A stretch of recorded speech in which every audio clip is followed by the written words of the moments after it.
A woman who fell. The morning sun seeped gently through the white muslin curtains in Miss Marple's drawing room, sending a beautiful glow on the polished side table and the porcelain tea set that sat atop it. Outside, the air was crisp with the aroma of early summer, and St. Mary, as ever, was gently unfolding its day with the quiet hum of bees, the occasional bark of a dog, and the rustle of hedges swinging in a gentle breeze. Miss Marple reclined peacefully in her favorite garden chair. Positioned between two rosebush she had trained to arch gracefully like cathedral windows. Her quick fingers rested on a small basket of knitting, but her eyes were not on the needles. Instead, they traveled over her flower gardens.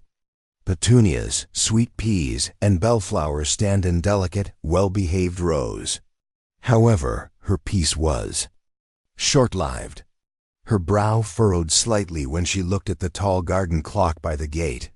"I do wonder," she said aloud, "where on earth Florence has gotten to. She stated she'd be at the market for a short bit." It was far past noon now, and the maid's absence had stretched uncommonly long.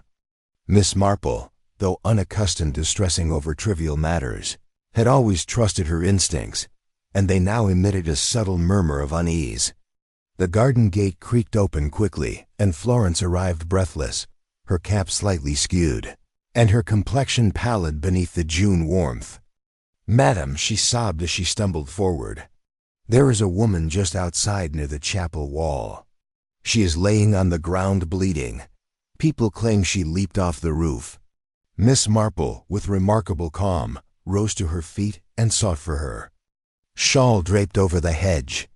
She just said, "Come with me," and without saying anything further, accompanied the maid through the side gate. Outside, a small crowd was forming at the edge of the lane, where the chapel's roof fell low above the village way. Miss Marple had seen many things in her time: births, deaths, marriages, and their consequences. But what lay before her now pulled a quick gasp from even her controlled lips.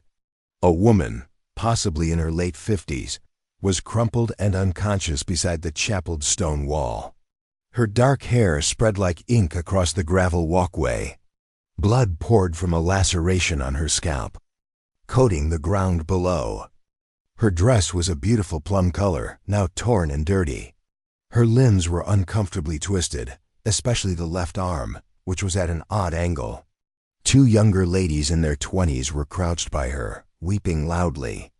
One said, "Aunt Catherine, you were everything to us, like a mother." The other grasped her skirts and screamed louder. "She didn't even say goodbye. We found her on the roof terrace, and before we could reach her, she was gone." The crowd muttered, concerned and curious. The grocer's wife held her shopping basket to her chest. The vicar's helper stood straight, mouth pursed. Even Mr. Morrison, the postman, ceased his rounds to watch with serious eyes. Miss Marple stepped quietly forward, kneeling with some effort to examine the woman's face. Despite the blood and bruises, her chest moved faintly. "She's alive," Miss Marple said, gently brushing a strand of hair from the woman's cheek. "We mustn't assume anything until the doctor has seen her." An ambulance siren soon began to wail distantly, then approached, reverberating between the rows of thatched homes. Within moments, two paramedics emerged and began about their task, checking for pulse and injuries, delivering basic treatment, and carefully placing the woman onto a stretcher. As the audience decreased, content that the scene was incompetent. Hands Miss Marple lingered. Her eyes were acute as ever, taking in what others had missed. The woman's palms were covered with fresh, nearly moist dirt, and under her fingernails were even deeper. Her wrists exhibited faint wounds, as if from brambles or possibly gravel. Then there was the question of her shoes. One of her soft leather slippers stayed on her right foot.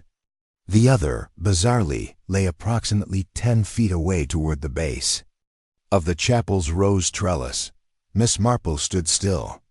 Her attention shifted from the slipper to the position of the body, then up to the roof. The stone parapet bore no markings, no broken flowers below, no displaced gravel above, and the wall was tall and flat, not easily climbable without effort or assistance. Odd, she whispered softly to herself.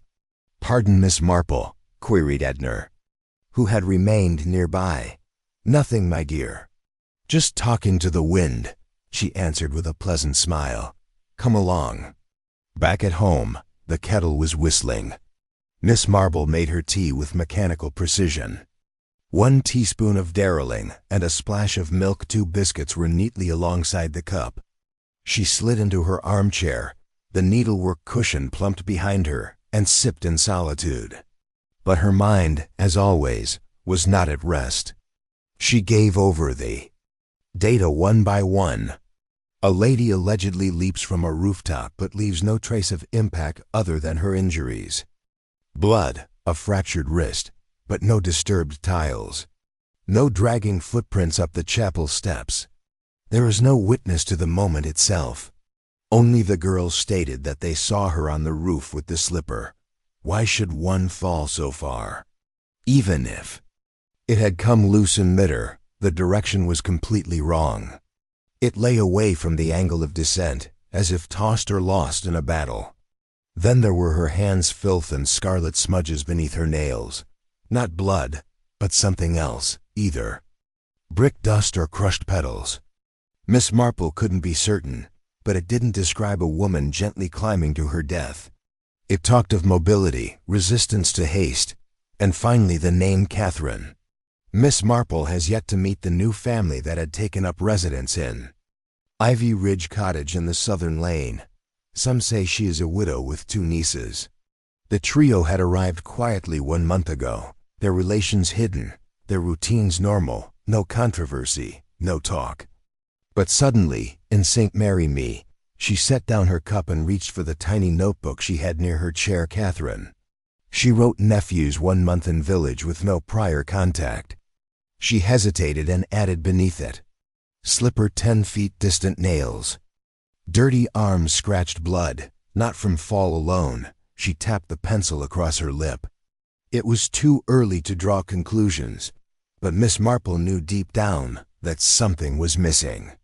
Suicide possibly, but if so, it was of the most peculiar and untidy kind, and Miss Marple had never liked untidy deaths. Chapter 2. The Bracelet and the Injuries. The following morning broke gloomy and cool in St. Mary's, the kind of morning that appeared to hush the birds and still the air. Miss Marple, on the other hand, was already up and dressed in her well-pressed tweed skirt and lavender blouse, her handbag securely clasped, and her shawl folded precisely over her arm. She took only a few sips of tea before leaving out, having made her decision the night before when sleep had escaped her altogether. A visit to the hospital was not only out of neighborly care, it was vital. Something about Catherine's collapse and the hasty assumption around it irked Miss Marple, like a loose thread on an otherwise neat jumper. Suicide, certainly. The village may have accepted the rumor entirely, but Miss Marple needed more convincing. When she arrived at the county hospital in Much Benham, she walked purposefully along the pallid halls.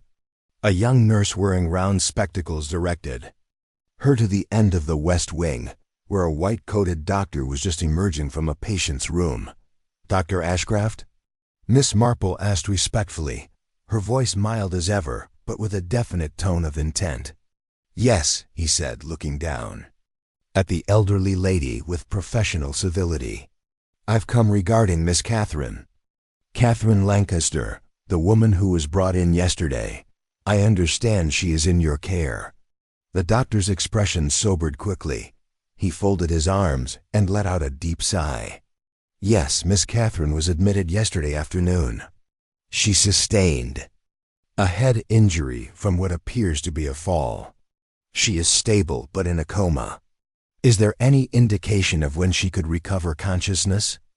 Dr. Ashcraft shook his head faintly. I'm sorry, we really can't answer. Miss Marple stood calmly for hours, days, or possibly longer. Brain injuries are difficult to foresee. Her gloved hands folded in front of her. Her blue eyes were gentle, but behind them, thought worked quickly. Is it possible to see her? She inquired gently. He considered for a moment before giving a tiny nod. Miss Marple responded with a slight smile and followed him down the corridor. However, she won't be able to react for a second or two. Room 214 was quiet, except for the subtle beep of equipment and the occasional flutter of a curtain moved by a ceiling fan. Catherine lay quiet against the clean white sheets, her chest rising and falling gradually.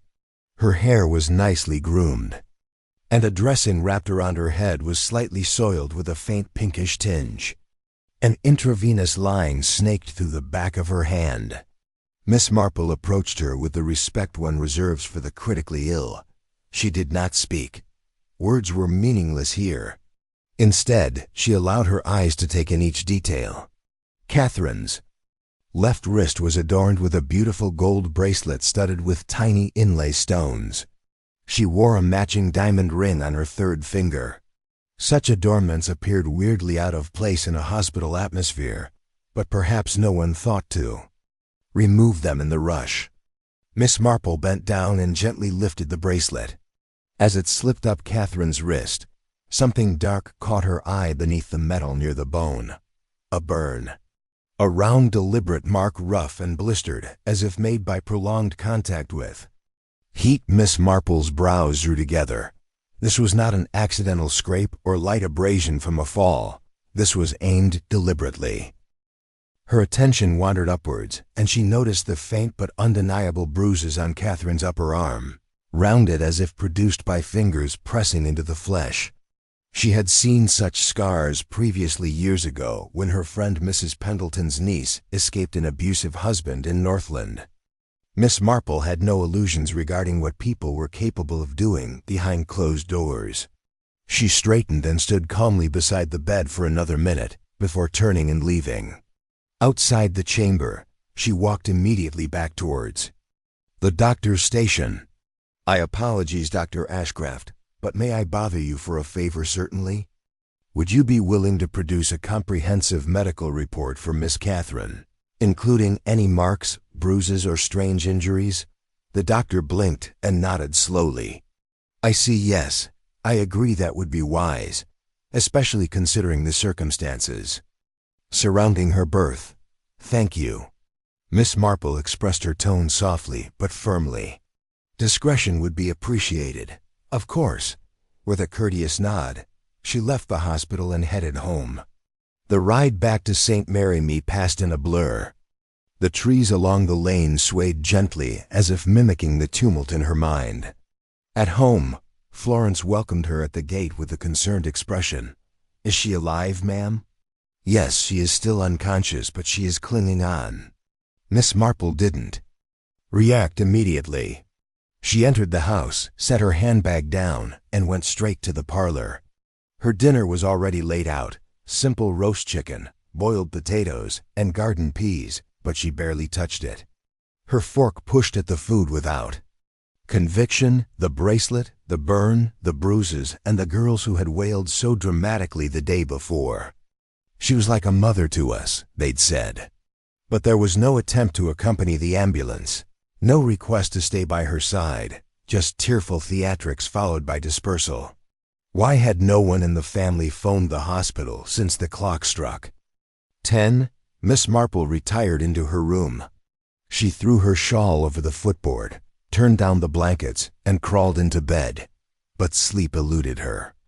Her eyes stayed wide open, staring at the ceiling as her mind processed each hint. Who would want to kill Catherine? And why stage it to look like suicide? Could it be a matter of money or inheritance, or perhaps something deeper, controlling? Vengeance secrets lying in quiet rooms. The burn mark haunted her the most.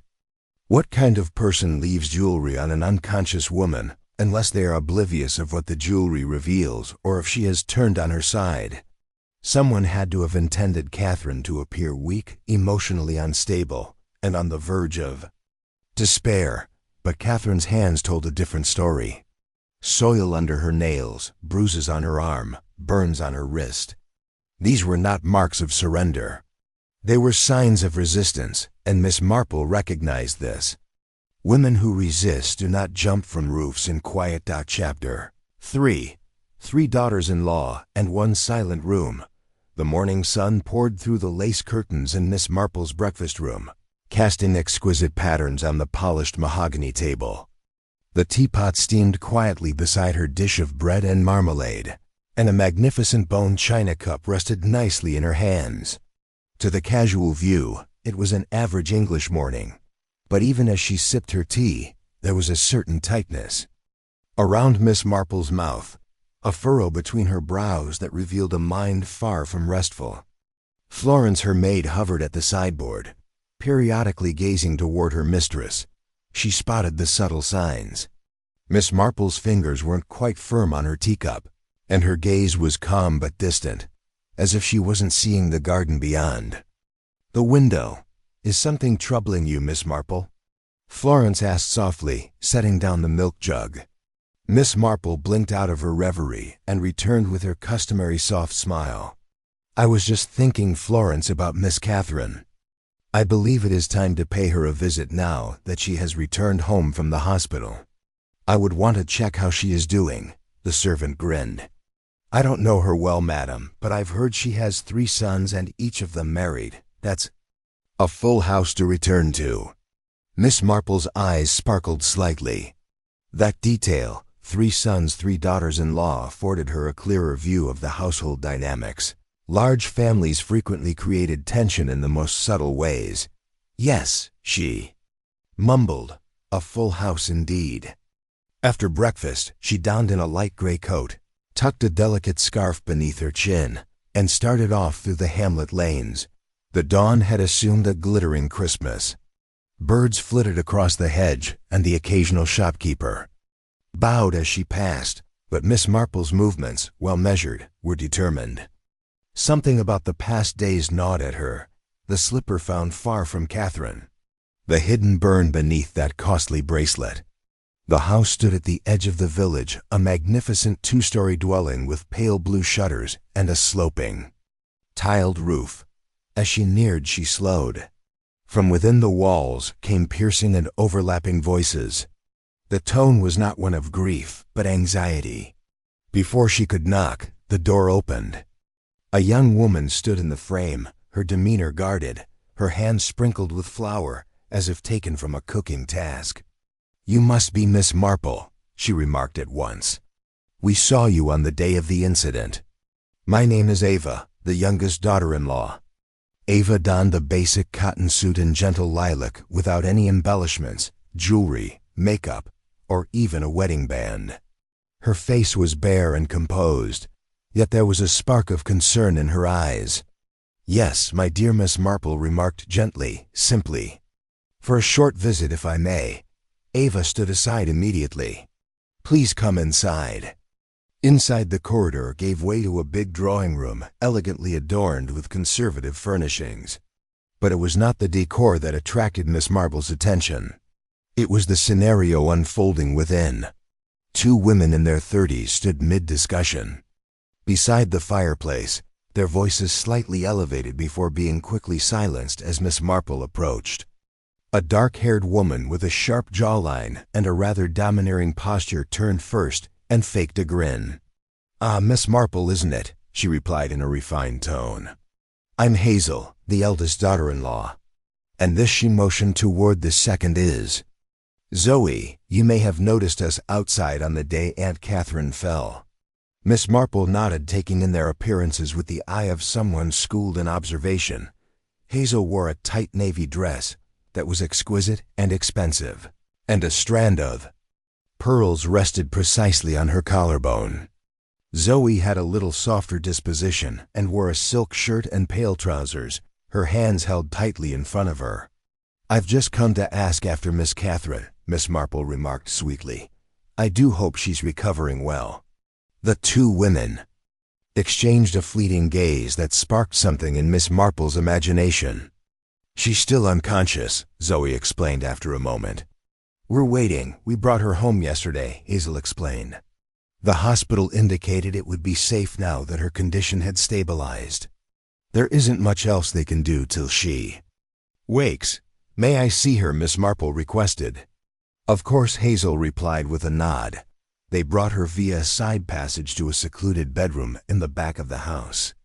The curtains were drawn halfway, and soft light pulled across the bed, where Catherine lay motionless beneath pale blankets. The bandage on her head had been replaced. A dish of untouched water and fruit sat on the bedside table. Miss Marple came closer quietly. Catherine's expression remained peaceful yet remote. Her hands lay still on top of the blanket, the expensive ring and bracelet now removed. "I'll give you a moment," Hazel murmured, retreating with Zoe and closing the door behind them. Miss Marple stood by the bed for a few minutes, her gaze fixed on the unconscious woman's face. "So many questions, my dear," she said. "And you're the only one who knows the answers." The door slowly opened, and a guy entered. He was tall and well-built, with shadows under his eyes and a stiff suit that appeared hastily worn. "Apologies," he said. "I didn't mean to intrude. I'm John." Catherine's oldest son. Miss Marple turned and nodded. "Of course, Jane Marple." John approached the bed and sat gingerly next it, grasping his mother's hand in his own. "I was in the city," he explained. "Work keeps me there long hours, and I hadn't seen her for weeks. We spoke on the phone. She seemed sleepy. I had promised to come visit, and now," he gestured helplessly at the bed. "Now I'm here, and she can't even talk to me." Miss Marple's voice was low and soft. "I am really sorry. She is a terrific woman. I believe she will recover."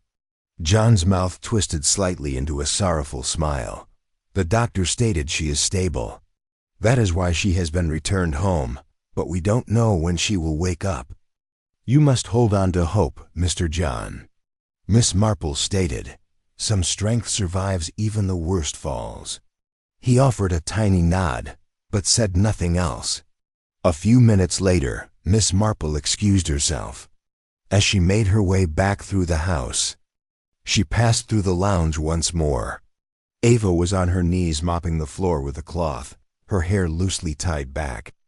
Her face turned down toward her work appeared strained, and something about the quiet resolve in her posture struck Miss Marple as strangely out of place.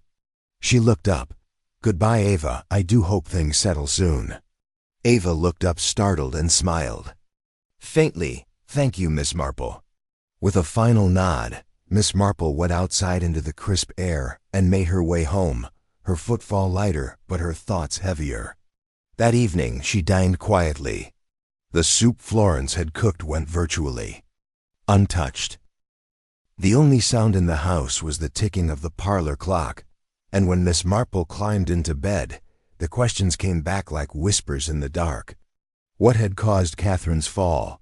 Why did her daughters-in-law fall so quickly into silence when interrupted, and why had his hands trembled just slightly when she spoke at the door? There was a story here buried beneath well-kept rooms and polite smiles, and Miss Marple was patient and persistent in uncovering every line of it. Chapter 4. The Whisper Behind the Hush. The grandfather clock in the hallway struck with a calm, hollow chime. Miss Marple was alone in her drawing room, with a lovely porcelain cup laying next her on the tray, undisturbed for some time now. Outside, the branches of the cherry tree tapped lightly against the window pane, agitated by the breeze of a coming evening. Her knitting sat idle on her lap, neatly wrapped and held in place by quiet fingers. The faint knock at the door interrupted the serenity. A bit later, Florence, the maid, appeared and said softly, "It's Mrs. Jimmy, madam. She is wanting to visit you." Miss Marple looked up, somewhat curious. "Please show her in." Jimmy was a familiar figure in St. Mary Me, a plump woman with a slight stoop, always wrapped in a floral cardigan, no matter the season, and known throughout the village for her extraordinary ability to gather and distribute information. If a cat had gone missing or a neighbor had left for an unexpected trip, chances were Jimmy already knew why. But today Jimmy looked different. Her walk was sluggish and her face had a pained expression, the customary chatter held behind pursed lips. As Florence let her in, Miss Marple rose. "You seem troubled, Jimmy. Has anything happened?" Jimmy took the provided seat and rubbed her hands together. Her eyes dropped. "I just can't stop thinking about what happened to Catherine," she murmured after a pause.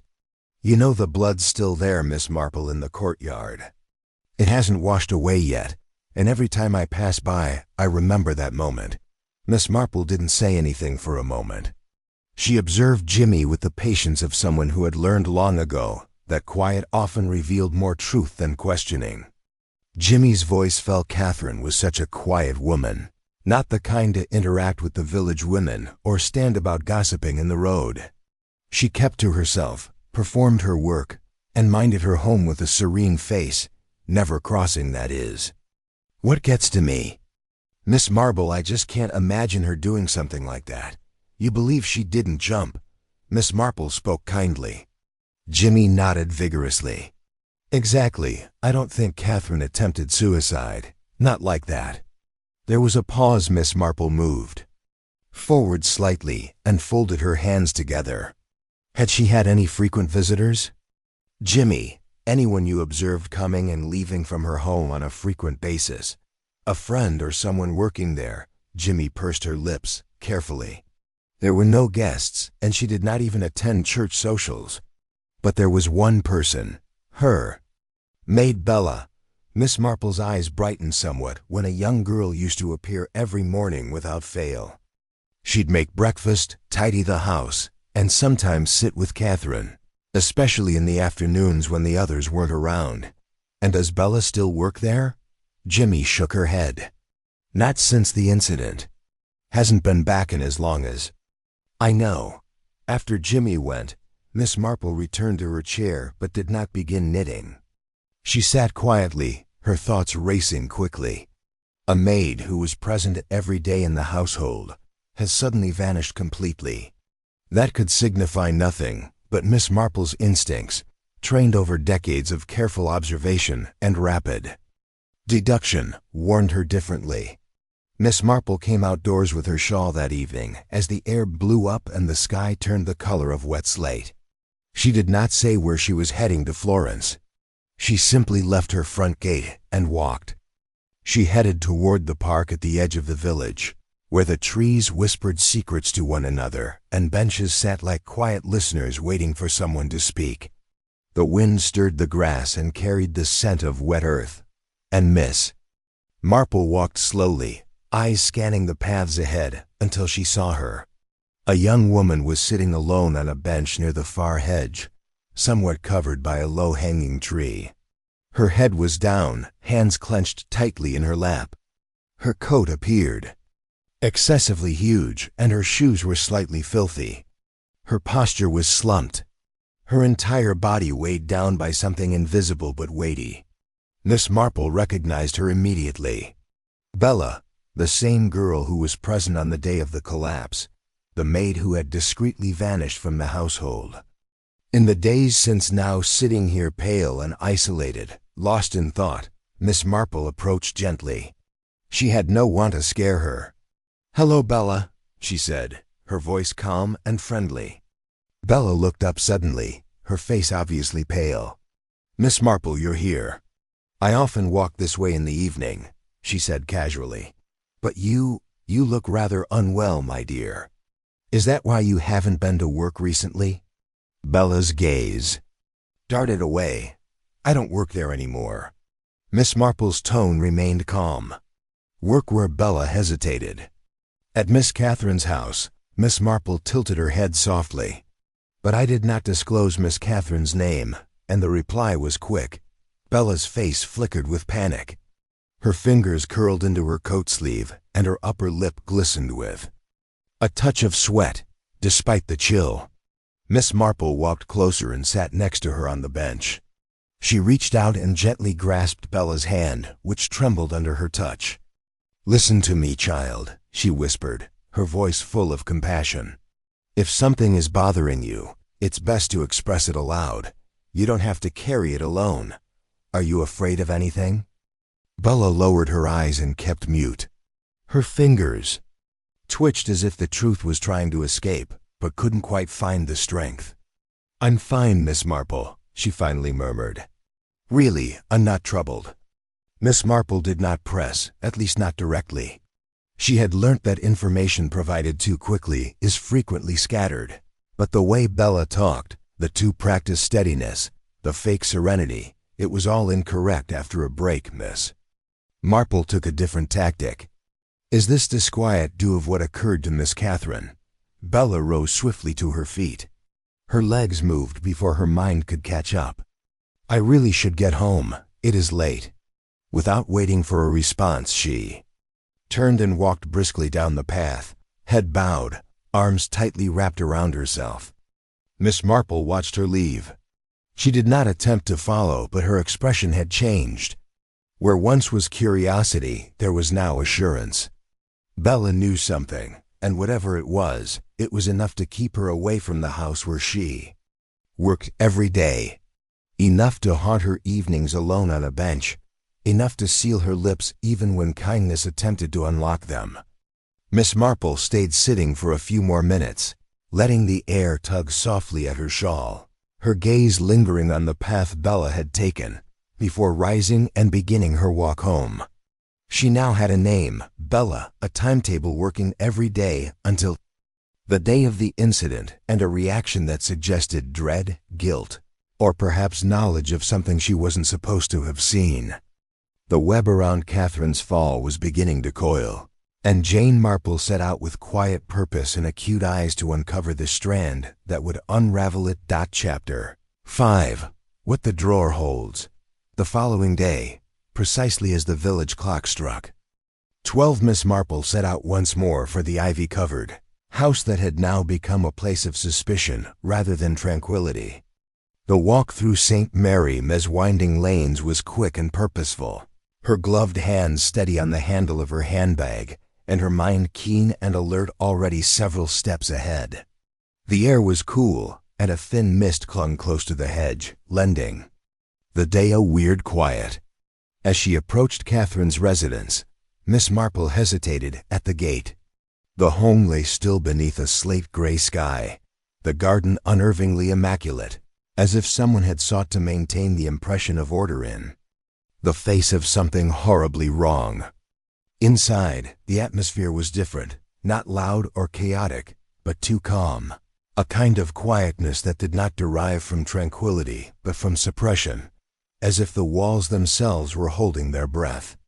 Miss Marple was shown in by Ava, who said very little but served her a cup of tea with a pleasant grin. Miss Marple declined. "No, thank you, my dear. I just want a moment with Mr. John." And she discovered John in the drawing room, sat on the edge of the sofa with his elbows resting on his knees. A thin stack of papers sat on the table before him untouched, though his eyes were riveted on them as if hoping they might make sense. "Mr. John," she asked softly, "is everything all right?" He looked up with a sleepy start and exhaled softly. "Oh, Miss Marple, it's troubling. Some really essential documents have gone missing. The deed to this house, along with a few other legal documents, were always kept in my mother's bedroom cabinet. But they're gone now." Miss Marple nodded slowly. "And that cupboard, did anyone else have access to it?" "No," John said. "Only my mother had the key. She kept it with her always. No one else knew where it was." "Have you seen anything else missing from the house?" John scowled, wondering. Nothing else, only those papers. Miss Marple didn't say anything for a moment. Her attention slid towards the windows and then returned to the papers, but she murmured gently that those are exactly the kinds of documents one might take if one were planning anything really substantial. John pinched his brow, but Miss Marple just rose and asked, "Would you mind if I sat with your mother for a few minutes?" He nodded immediately and escorted her down the corridor. Catherine's chamber was dimly lit and faintly fragranced with rosewater. The curtains were half drawn, and the silence in the room was deep, punctuated only by the faint beeping of a medical monitor. Catherine lay in bed, pale and silent as before, but something about her appeared different. Miss Marple approached and softly grasped her hand. It felt chilly to the touch and stable. She spotted it quickly. "The jewelry is gone." Catherine had worn a brilliant diamond ring and a gold bracelet just days earlier, still adhering to her even in her unconscious state, but now nothing was on her hands. There is no indication of thievery, no broken chain or missing clasp, just a calm, intentional absence. And suddenly Hazel entered. "Juice for you, Miss Marple," she said brightly, presenting a tray and a tall glass. Miss Marple stood and took the glass. However, as Hazel passed it to her, her hand trembled slightly. A splash of juice spilled on Miss Marple's blouse. "Oh," Hazel gasped, her voice filled with worry. "I'm so sorry, Miss Marple." "It's quite all right," Miss Marple answered as she carefully stepped back from the expanding stain. Hazel pressed on eagerly. "Please use my washroom. It's right around the corner in my room. You can clean up properly there." Miss Marple gave a courteous nod. "That's very kind of you." She walked along the corridor and entered Hazel's room. The difference between Catherine's basic, softly furnished bedroom and this one was startling. Hazel's room was richly decorated, with plush furniture, crystal lamps, and heavy velvet curtains. An elaborate vanity mirror stood to one side with a matching chest of drawers with brass handles. Miss Marple's gaze fell on a wooden cabinet in the corner, with one drawer slightly ajar. She approached without hesitation and didn't pull it open. She did not need to. A stack of papers barely fit within the drawer. Some have evident creases. Others are freshly folded. Legal headers she could simply figure out typed document signatures. She went to the bathroom, rinsed the stain from her blouse, and wiped herself dry. When she returned, Hazel was waiting in the hallway with an apologetic smile. "Thank you, my dear," Miss Marple said kindly. "Accidents happen. I'll leave now." As she went back into the open air, the wind picked up and her shawl fluttered around her shoulders. But Miss Marple barely noticed as she went slowly back through the village past the grocer's and the vicarage, her thoughts turning one after the other. Catherine's jewelry vanished. The legal papers gone from Catherine's cabinet, saw in Hazel's drawer, and the spill. A planned attempt to get her out of the room, or a mistake caused by anxiousness. In any case, Miss Marple had received precisely what she needed. That evening, she sat at her dinner table with Florence dishing the soup, and her spoon scarcely moved. Her mind, always exact and silently buzzing, had began putting threads together. What if this wasn't about hatred, fury, or envy, but something colder, like land, a house, or ownership? Miss Marple, who had solved more crimes with knitting needles in her lap than most had solved with magnifying glasses, knew one thing above all. Greed frequently walked in silk shoes and seldom made noise until it was too late. And now she suspected that within the quietest corners of that grand house, someone had already tried to erase a life not with poison or bullets, but with ink signatures and silence. She looked up from her soup, her gaze fixed.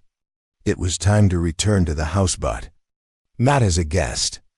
Miss Marple's next queries would not be answered with courteous smiles, but with truth, which she knew always left a mark.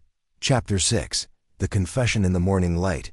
Miss Marple sat down for her breakfast, just as the sun had barely crept over the hedge of St. Mary's. A perfectly boiled egg toast triangle and a little pot of orange marmalade awaited her, but her hunger was half-hearted. She stirred her tea absent-mindedly, her head still spinning around Miss Catherine's tumble. Florence came gently and spoke in hushed tones. "Madame, there's a young girl outside asking to see you. She says it's urgent." Miss Marple looked up, her interest piqued. "Please show her in, Florence." Moments later, the maid returned, followed by a girl with nervous eyes and firmly clasped hands. It was Bella. Miss Marple rose immediately. "Bella, my dear, come in and sit down." Bella's face appeared pale and drawn. She moved forward and perched on the edge of the armchair, clutching her shawl close about her shoulders. "I had to tell you," she whispered in a small, shaking voice. "I can't keep it to myself any longer." Miss Marple gave her a comforting nod. Go forward, sweetheart. Speak freely. Bella took a breath and began into her narrative. It happened the week before Miss Catherine's fall. I just finished cleaning up and was about to leave for the day when I realized I'd left my keys inside. I turned back thinking I'd quickly retrieve them and be off again. But as I entered the corridor, she hesitated, her eyes watering. I heard shouted voices from Miss Catherine's room, so I walked softly to the door and glanced in. There they were, Hazel and Zoe, both gripping Miss Catherine's arms. Not gently, firmly. She looked afraid. They were angry and shouting something I couldn't understand. Then they saw me. Bella's hands trembled as she spoke. They let off of her right away. Hazel moved forward and stated, "Whatever you think you saw didn't happen." Zoe just stood there silently looking. Hazel begged me to leave immediately. Later that evening, she handed me an envelope with some money and stated I wasn't needed anymore, so I should forget everything and not talk about it. Miss Marple's eyes furrowed, but she kept her voice steady. "And you haven't seen Miss Catherine since that day?" Bella shook her head. And not long after the incident happened, I've been carrying it ever since. But when I met you in the park, I thought you were the only one who might genuinely believe me. Miss Marple reached out and touched Bella's hand. "I believe you," she said gently. "And you did the right thing by coming here." She let a moment pass before asking softly, "What about Miss Catherine's younger son? How did he behave toward her?" Bella appeared almost melancholy. "The younger one, oh, he was barely present. He's ill. He uses narcotics, you see, and spends all of his time confined in his room. Never spoke to Miss Catherine until he needed money. He wouldn't have known anything about what was going on in the home." Miss Marple nodded thoughtfully. After a few more moments, Bella stood. "I should leave now. I just wanted someone to know the truth." Miss Marple rose and accompanied her to the door. "Thank you, Bella. You may have helped more than you know." As the girl disappeared down the path, Miss Marple stood calmly in the doorway, the breeze gently tugging on her shawl. What Bella described changed everything. It was no longer an issue of speculation. There had been mistreatment, suppression, threats, and a woman who was already vulnerable had been scared into silence until someone fully silenced her. Miss Marple returned back into the house, her steps deliberate but steady. She proceeded to the parlor, sat down in her favorite chair, and closed her eyes briefly. Everything was falling in place. The stolen paperwork, the lost jewelry, the staged scenario, and now the attempt to bribe a maid into silence. It was time Miss Marple opened her eyes and reached for her gloves. Within minutes, she was out the door and on her way to Miss Catherine's residence once more. She no longer needed to observe from the shadows or speculate quietly on the sidelines. She needed to confront the facts face to face, because she now knew with absolute confidence that something was very dangerously wrong. Chapter 7. The Drawing Room Reckoning. The home was unusually silent that afternoon. Even the creaking of the wooden floorboards seemed to hesitate beneath the weight of what would come. Miss Marple stood in the midst of Miss Catherine's drawing room, her hands folded softly before her, and her countenance was calm but somber. Family members entered the room one by one. Hazel arrived first, looking calm and collected, followed quickly by Zoe, whose glance darted nervously around the room. Ava entered quietly, her face unreadable. John arrived last, exhausted and with a pale expression of uncertainty on his face. The younger son was absent, still locked away in his room as he had been for days. Miss Marple waited until the final chair was filled. Then she spoke, her voice calm, methodical, and steadfast. "I've asked you all here today because there is something you deserve to know," she informed us. Miss Catherine did not attempt suicide. There was a collective intake of air. This, she sighed, was an attempted murder. The words rang through the room like a thunderclap. Hazel's jaw tightened visibly. Zoe grasped the arms of her chair. A's eyes widened, and John just stared in stunned silence. Miss Marple turned to him immediately. "Mr. John, when I saw your mother's body the day of the tragedy, I already had reservations. Her position, the missing slipper, and the expression on her face didn't sit right with me, so I went to the hospital the next morning to see her. While there, I noticed signs on her body, bruises that were not consistent with a fall, and a burn under her bracelet that was too precise to be accidental. I asked the doctor for a complete medical report. She produced a folded document from her handbag and held it out for everyone to see. The report plainly shows that Miss Catherine had undergone frequent physical assault. Furthermore, testing proved she had been given small but frequent doses of a slow-acting poison delivered over several weeks, if not longer." Zoe gasped in amazement, but Hazel said nothing. Miss Marple's eyes sharpened, and I learned that the property papers you reported missing, Mr. John, were not lost at all. They were in Hazel's possession, hidden in her drawer beneath fake bottoms compartments in her cabinet. Hazel stood abruptly. "That is ludicrous. You had no rights." Miss Marple lifted a hand to silence her with nothing more than a look I had every reason to suspect. She spoke calmly. "Especially when I found them after being conveniently dispatched to your room to clean up after a spilled drink." Hazel sat back down looking disturbed, and Miss Marple turned now toward Ava. "When I visited Miss Catherine in the days following the tragedy, she was still wearing her diamond ring and gold bracelet, but today that same jewelry is in your hands." "Ava." All eyes moved suddenly toward the youngest daughter-in-law. Ava blinked. "It was given to me," she stammered. "Hazel said it was mine now, and it was best not to have such things around while Mother was ill." Hazel's expression darkened. "I never said that." Miss Marple nodded slowly, watching both of them. "One of you is lying. Perhaps both, but what I know is that a vulnerable woman was cornered and assaulted in her own home by those who were supposed to care for her. For what a house, a few papers, and some gold, as if there was a knock on the door. A policeman entered, flanked by 2 uniformed officers.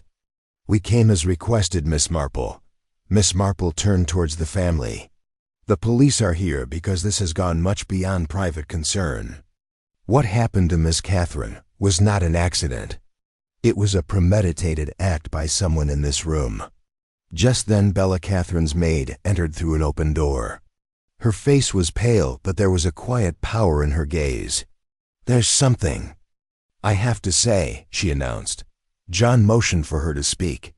Bella gulped, and I saw them. Hazel and Zoe. A few days before the fall, they were clutching Miss Catherine's arms, yelling at her about the house and the documents. She was afraid. When they noticed me, they let her go and warned me to remain quiet. The following day, Hazel gave me money and told me not to return. The room became still. Chapter 8. Truth beneath still waters. The silence of the drawing room was unbearable. It hung in the air like thick smoke.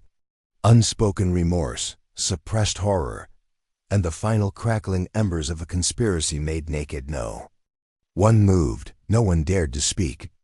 And then Ava, Miss Catherine's youngest daughter-in-law, stood from her seat in a quick shaking burst. "I had nothing to do with this," she yelled, her voice harsh with desperation. "It wasn't me. It was them, Hazel and Zoe. They planned it all." All eyes turned to her. Her hands were shaking, and her face was pale with fear. Hazel and Zoe, who had been frozen moments earlier, exchanged a single quick and fearful look, but it was too late. 2 constables stationed near the doorway stepped forward quickly. The women's desire to run flared for a second, but their feet never touched the ground. "We're not going anywhere," Hazel said, her voice scratchy. With an officer flanking each of them, they sat down again, grudgingly. Their defiance was weakening. Detective Inspector Farley, who had arrived seconds before and was discreetly observing, suddenly stepped forward with a little notepad. "Ladies," he stated with authority, "you can speak now or later at the station, but if you have anything to say, now is your chance." Hazel gulped hard. Her voice was no longer crisp or demanding, but low and resigned. "Yes, it's true," she answered. "Zoe and I planned this. We wanted the house, the money, the deeds in our name. We were tired of waiting for our moment. We had nothing as long as Miss Catherine was alive, so we resolved to remove the hurdle." She paused, looking down at her lap. "We began with tiny things, changing her prescription to a slow-acting toxin. She was getting weaker and more bewildered. We believed no one would notice." Zoe broke in her scarcely heard voice. "And then we tried to make it look like she jumped that day. We made sure no one else was present and pulled her to create the scene near the balcony, but something went wrong. She didn't die." Hazel gave Zoe a sour look, and then Ava found out.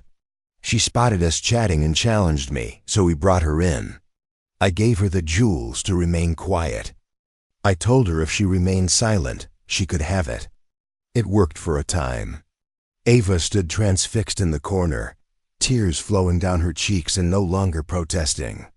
She had performed her part, and now the weight of her quiet had reached her.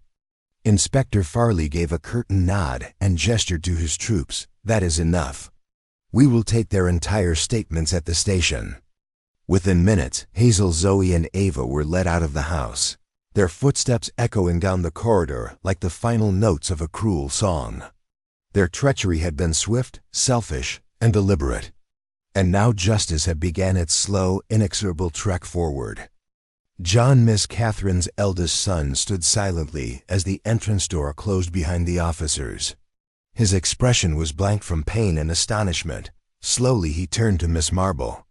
"She trusted them," he remarked softly. "She trusted everyone." "I know," Miss Marple said softly. "And that is precisely why they thought they could get away with it." He gazed at her, his eyes full of grief. "Thank you," he said after a pause to see what we couldn't. Miss Marple gave him a slight nod. "Take care of your mom. When she wakes, she need you." Miss Catherine had survived. Her breathing was slow but steady, and her body was gradually healing from weeks of harm and neglect. The doctors were hopeful that the toxins had been identified and removed from her system. In the weeks that followed, John remained devoted to her care. He brought fresh flowers to her bedside, read her favorite books aloud, and stayed with her during the quiet hours of the night. The house, once full of sharp voices and cold ambition, gradually softened. As for Miss Marple, she returned to her quiet cottage on the edge of the village, tucked her handbag into its usual place by the door, and sat down in her favorite chair with a cup of tea outside. The garden moved gently in the breeze, with birds hopping along the stone path and roses brushing against the windows. She leaned back, closed her eyes, and let the weight of the previous days settle behind her. Another case solved, another secret revealed beneath the surface of respectable society. Because, as Miss Marple had long realized, what we see is not always the truth. Smiles may mislead, appearances can deceive, and often the real danger is not in the storm but in the calm that follows. But now, at least for the moment, everything was still. Miss Marple slept soundly that night, knowing that in a world of masks and shadows, truth had once again made its way into the night.